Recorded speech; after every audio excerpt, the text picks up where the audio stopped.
एक बहुत ही भोला भाला सा आलसी लड़का था। वह कोई काम नहीं करना चाहता था, बस खाना खाता, घूमता और सोते रहता था। एक दिन उसे किसी ने बताया कि एक आश्रम है जहां पर कुछ नहीं करना पड़ता है और हर दिन दो समय का खाना और नाश्ता मिलता है। तुम वहां जा करके रहो।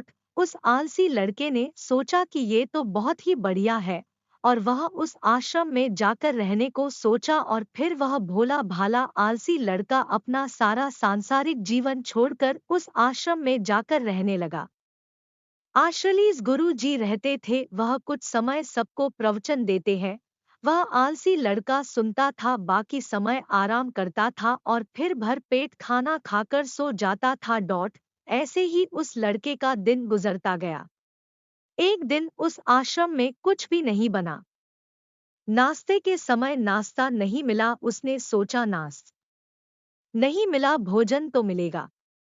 अब भोजन के समय भी उसे भोजन नहीं मिला। लड़का दौड़ करके गुरुजी के पास गया और उसने पूछा कि आज भोजन क्यों नहीं बना। गुरुजी ने कहा कि बेटा, आज एकादशी है और जितने भी आश्रम के सदस्य हैं उनका उपवास है और तुम्हारा भी आज उपवास है। आज भोजन नहीं बनेगा। वह लड़का आलसी था और उसे भूख भी बहुत लगता था। उसने गुरुजी से बोला कि मैं उपवास नहीं रहूंगा, मुझे भूख लगी है, मैं खाना खाऊंगा। गुरुजी ने बोला ठीक है, जाओ भंडारे में से सामान ले करके आओ और आश्रम में नहीं बाहर ले जा करके बना लो, लेकिन याद रखना भोजन बनाने के बाद सबसे पहला भोग भगवान को लगाना और फिर तुम प्रसाद पाना। वह लड़का बोला ठीक है और फिर अनाज लेकर नदी की ओर पहुंचा। भोजन पकाने लगा, तैयार हुआ। उसके बाद कहने लगा कि भगवान श्री राम आइए, पधारिए, भोग लगाइए।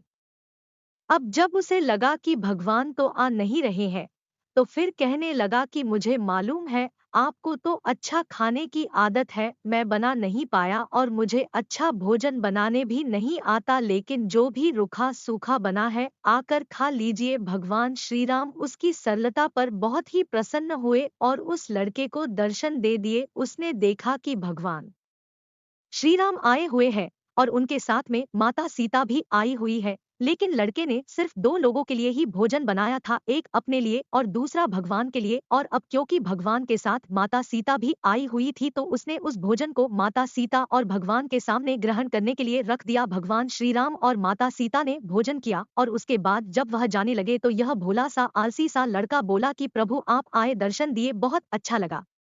मुझे खाने को कुछ नहीं मिला, लेकिन कोई बात नहीं, लेकिन आपसे एक विनती है कि अगली बार जब आप आएंगे तो कितने लोग आएंगे ये बता दीजिए, ताकि मैं उतने लोगों के लिए भोजन बनाकर रखा रहूं। भगवान श्री राम मन ही मन मुस्कुराए और फिर अंतर ध्यान हो गए। लड़का आश्रम गया, दिन बीतता गया और फिर एकादशी का दिन आया और इस बार उसने 3-4 लोगों के लिए अनाज ले करके खाना बनाने के लिए नदी के किनारे पहुंचा और उसने बड़े प्रसन्नता से भोजन बनाया और इंतजार करने लगा कि प्रभु आइए और भोग लगाइए।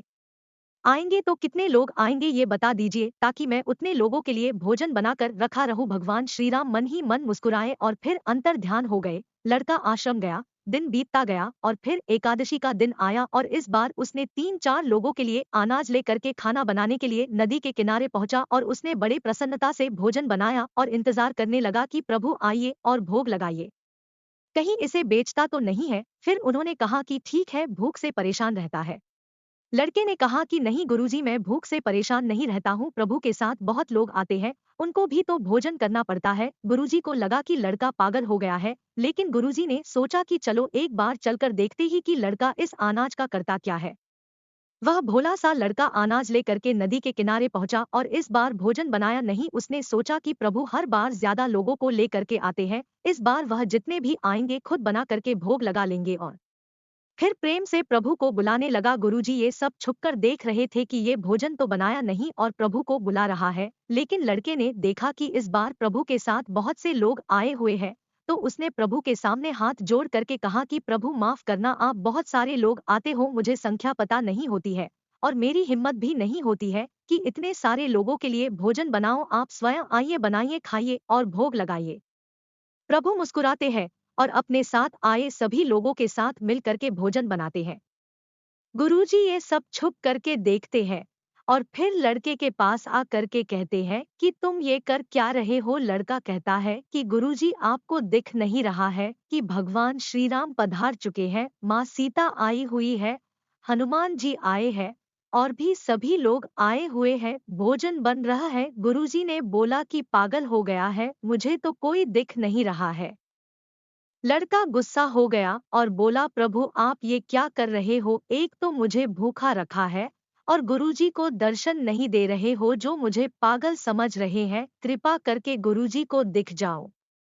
भगवान बोले, नहीं मैं इन्हें नहीं दिख सकता। लड़का बोला, क्यों नहीं दिख सकते, मेरे गुरुजी तो बहुत महान है, बहुत बड़े ज्ञानी और ज्ञाता है। भगवान बोले, हाँ ज्ञानी और ज्ञाता होंगे लेकिन तुम्हारी तरह सरल नहीं है। जो सरलता तुम में है वो तुम्हारे गुरुजी में नहीं है। लड़के ने ये बात गुरुजी से कह दी कि भगवान श्री राम कह रहे हैं कि आप में सरलता नहीं है, आप मेरी तरह सरल नहीं है, इसलिए आपको नहीं देख सकते। गुरुजी की आंखें नम हो गई और रोने लगे कि और बोले कि बिल्कुल सही कहा, मेरे अंदर तुम्हारे जितना सरलता नहीं है। और फिर माफी मांगने लगे। फिर भगवान ने गुरुजी को भी दर्शन दिए। ये कहानी हमें सिखाती है कि जीवन में सरलता सबसे आवश्यक है। जितने सरल बने रहेंगे उतना जीवन में आगे बढ़ते चले जाएंगे।